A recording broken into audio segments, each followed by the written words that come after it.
So I think it's time I show you just how close our MC has gotten to death.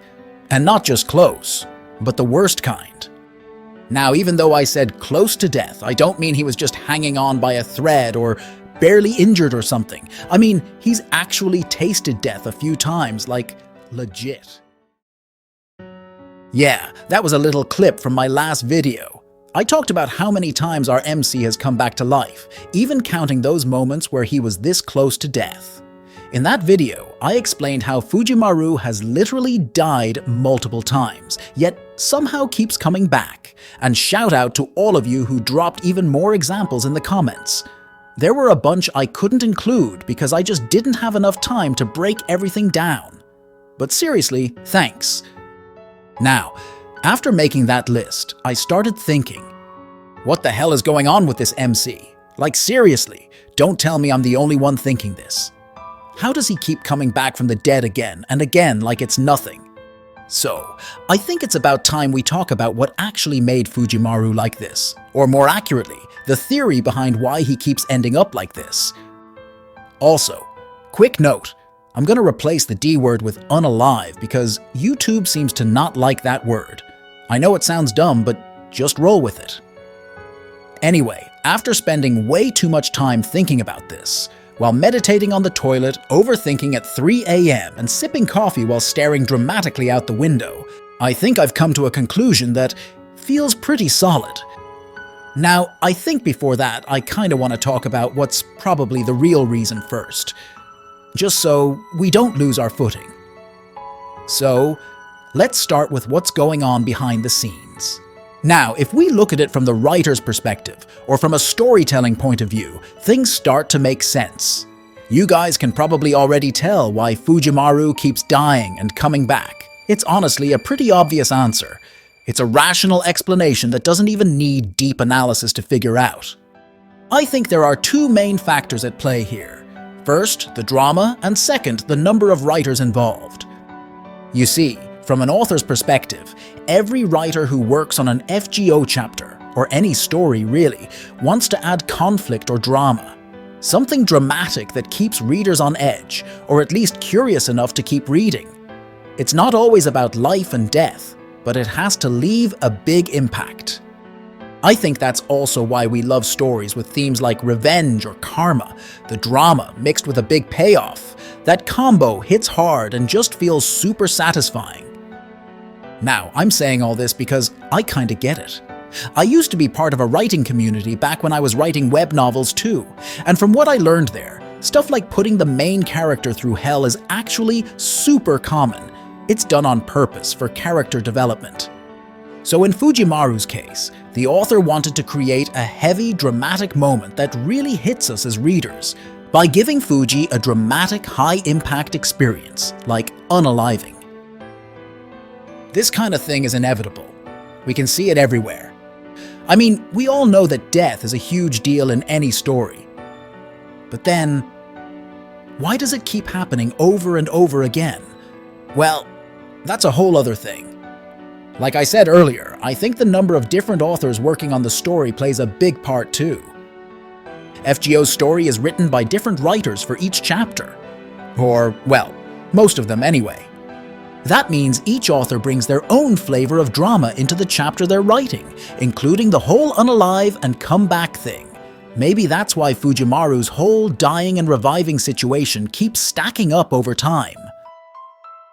You get what I mean, right? Like, there are multiple skilled writers involved, and each of them probably wants to add their own version of drama. So chances are, scenes like dying and coming back, something that should have happened once or twice, end up happening over and over again. There's also another possibility, that this is their way of sending a message to us.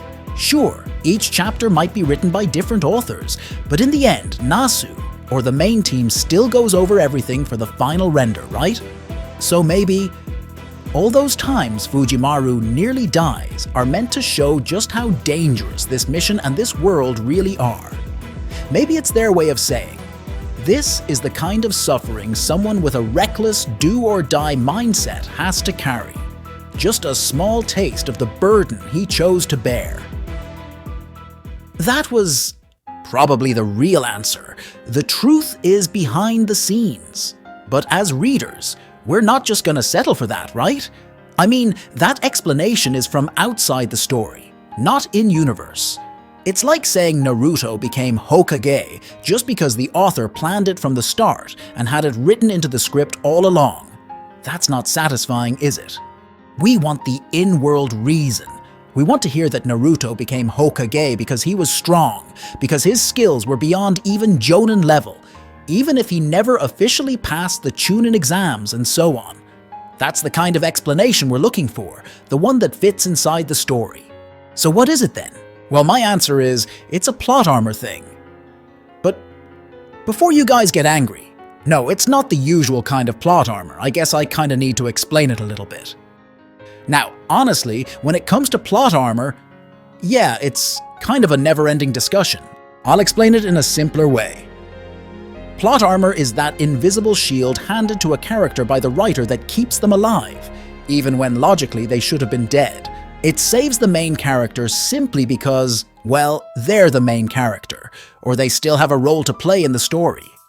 So when a character is about to die, or should at least be seriously messed up, they somehow walk away completely fine, with zero explanation in-universe. That part is kinda tricky, but you get the gist of it.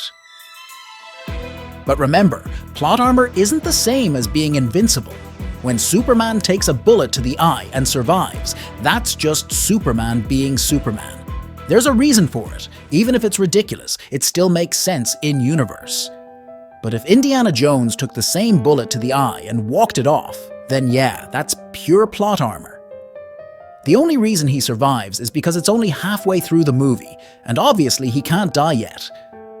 Well, bonus points if he's not even blinded. Now here's the thing. Even though I said earlier that there is an in-universe explanation, whether it's plot armor or not, it's still hard to give a solid, absolute answer.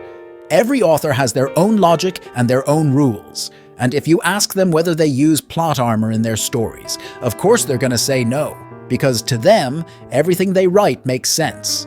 So in the end, it's all about perspective. As viewers, our brains tend to simplify things like this. If it makes sense, then it's not plot armor.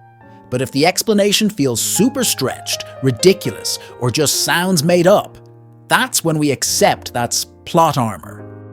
So, what about Fujimaru's case? Well, I already talked about what's probably the real reason, so I don't really see it as plot armor, not the usual one. Also, if we look at it chapter by chapter, every time Fujimaru comes back from being unalived, I think it actually makes sense and feels pretty clear to me. Like when he fell into the underworld, he was able to return because the underworld itself can be accessed. It's literally a place people can enter. Well, if they know how to do it, and its rules can even be bent if a god grants permission. Or when he fell from the storm border, he came back because he met Tez, made a deal, and paid a price to return. And in a world where people live alongside literal gods and higher beings, that's not exactly strange. You see what I mean, right? There's actually something strong and explainable behind Fujimaru's return every time, so I don't really think this counts as plot armor. Again, not the usual one. But dude, you keep saying not the usual plot armor, so what do you mean by that? Like, is there another kind of plot armor aside from the ones you mentioned earlier? I can already imagine you guys asking that in front of your screens. And yeah, there is. This is the kind of thing that only the Fate series, or Type Moon stories in general, can get away with. In the Fate universe, there's this concept called the counterforce, basically a built-in failsafe created by the world to protect itself from total destruction. It's kinda like the Earth's emergency response system, and it comes in two types. Gaia, the will of the planet. Alaya, the will of humanity. Now, if you're a veteran of the Type Moon series, you probably already know how the counterforce works. But for those who don't, the simple explanation is, it usually works behind the scenes, through mysterious buffs, weird coincidences, or what seems like random chains of events. Sometimes, if needed, it even sends in agents to deal with threats. That's the gist of it. So, in a way, yeah, you could say it's a kind of plot armor, or at least from the outside, it definitely looks like one. Now this is what I mean. What if all those times Fujimaru was this close to dying, but somehow pulled through were actually thanks to help from Alaya or the counterforce? Yeah, maybe that sounds like a bit of a stretch, but even Chaldea, the organization backing Fujimaru, literally has a rule that he's not allowed to die. Even if the reason seems as simple as he's the last master, the bottom line is, he can't die. Now remember, this is a timeline where humanity is basically on life support. There's no civilization left outside of Chaldea, and the only one capable of race shifting is someone who barely even qualifies as a mage. So when you think about it like that, honestly it's not that hard to imagine that Alaya, the will of humanity, is also stepping in, doing whatever it takes to keep Fujimaru alive. I mean, if Chaldea already decided he has to survive, then it's not a stretch to think that Alaya would be totally on board with that too. But honestly though, I gotta admit, having a system like this in their world building is such a huge win for story enjoyers. Why? Because this kind of system can basically explain anything that seems weird or impossible. With the counterforce existing, we can come up with all kinds of theories while still having a solid foundation to stand on. It makes it feel like nothing in the story is ever truly a plot hole. And from a writer's perspective, that's actually kinda genius. You feel that too, right? With that in mind, I think this is probably the best possible in-universe explanation we can get.